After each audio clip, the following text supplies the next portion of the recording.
So what do I think is going to happen in Queensland? I think it's going to be McGowan for another few years. And that's unfortunate, And but there it's you go. reality. What do you do? Well, people will just keep taking the pain until they've had enough. It's so frustrating. It's so No, frustrating. that's the political process. Yeah. That is the political process. Because people are like, oh, you know, this is happening, this is bad, this is... And it's like, you can't complain if you're not doing anything. You just can't, you know. A lot of people in Queensland, they were complaining about the outcome. And it's like, guys, what were you doing to help or hinder the outcome that happened? What were you doing? And it's in many cases, it's like, oh, I was sharing, I was this, I was that. It's like, are you a member of a political party? Are you supporting people that are putting their names up? And it's like, no. And it's like, well, what do you want me to do? I can't help you. I don't want you to... Don't send me messages if you're frustrated at the system and the people we elect. And I think I said this quote in the past from the Bible. I can't remember the quote exactly. Maybe my brother can correct me. We elect the leaders that we deserve. We really do. If we are a corrupt society, if we've completely lost our moral core, then we're probably going to elect those people, the people that represent us. Why do you think America elected Donald Trump? You know, like it, as reprehensible. Can I just jump in really quickly? Yeah, sure.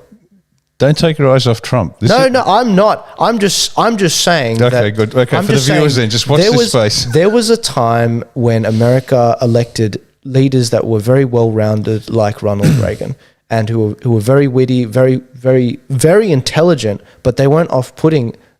So a lot of Americans find Trump off-putting. Now, I don't care about that. I don't care that Trump's off-putting. I don't care that he tweets things from time to time, because I look at substance. I look at policies. I compare, for example, his policies on China versus China Joe, and how China Joe is approaching China and doing a terrible job there.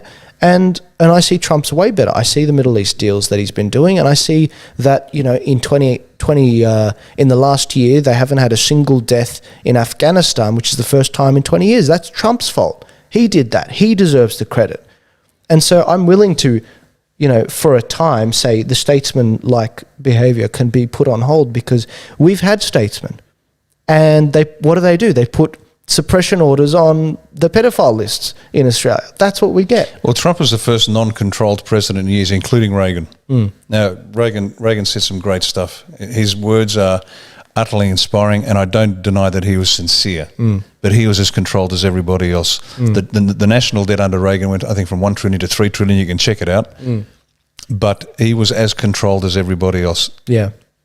Because he was still controlled by the establishment. Yeah, Republican Party. he was a big push for opening up China, which didn't end up being successful in making it more democratic. Once again, he was following orders. So love Reagan's words, brilliant, inspiring. But understand this: Trump is the first president since a long time that wasn't controlled. Yeah, and you can go back a century. Yeah, Woodrow Wilson, utterly controlled by the globalists. Yeah, I tell you what, Australians. Study US history, because if you study US history and the characters and the ebb and flow of events, you will understand what is happening in Australia better, because Australian political history is a yawn. But we are wearing the effects of what's happening globally in this country, and we don't get it. If you just study Australian history, study American political history from the Revolutionary War all the way through, and you'll understand better what's happening in Oz. Yeah, it's coming, guys. It's all coming. And one of the things I want to talk about is how the establishment in Australia have really been going after MP Craig Kelly, who's the member for Hughes. Now, this is an interaction he had with Tanya Plibersek. And Baby Killer.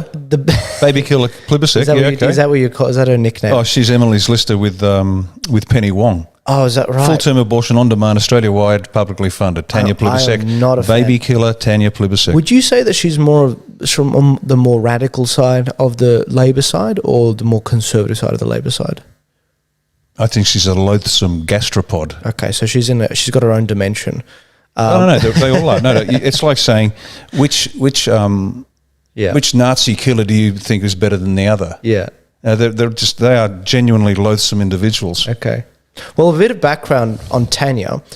So in the wake of the 2019 disaster for Labor in getting their ass handed to them from Scott Morrison, there was a lot of questions around who should be the leader of the party. Now, Tanya's name was floated. Yeah, I remember that.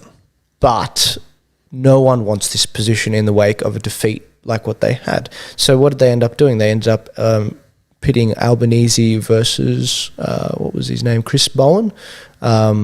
And Chris Bowen, he was doing terrible in his own seat, so they're lucky they didn't elect him. But Albanese has been in, and he's sort of been towing the line, and it's been interesting to see what's been going on there. But Tanya, be under no illusion, she will be the leader in the near future, I believe. Oh, looking forward to that. Yeah, that'll be interesting. You know what? You know why that's funny? You got your attacks ready. I heard a great quote the other day. The Israelites saw, what was it? They saw Goliath and saw they couldn't defeat him. David saw Goliath and saw he couldn't miss. So if Tanya becomes the leader of the Labor Party, please, make Tanya or Penny Wong, either way, make them leader. Yeah. Please do. Because it's such a big target. And that's how I feel about when Kamala Harris got elected. I was like, please do. Please do. No, this is going to be fun. I've done only a percentage of the attacks I have on that woman. I've got a folder of the progressive attacks and the folder for the conservative attacks. I'm ready to go. Let's do it. And so 4 years of this is I've done my homework, and I look forward to learning more. But this is an exchange that happened between Craig Kelly and Tanya Plibersek. Hang on, isn't Tanya Plibersek's husband the former drug importer who spent a custodial sentence for importing drugs and later, obviously because he's such a talented individual, had nothing to do with political favouritism, became Secretary of the Department of Education in New South Wales. Now, how does a convicted drug dealer become Secretary of the Department of Education, Tanya? Now, I'm not suggesting Tanya pulled any strings, because that would be wrong.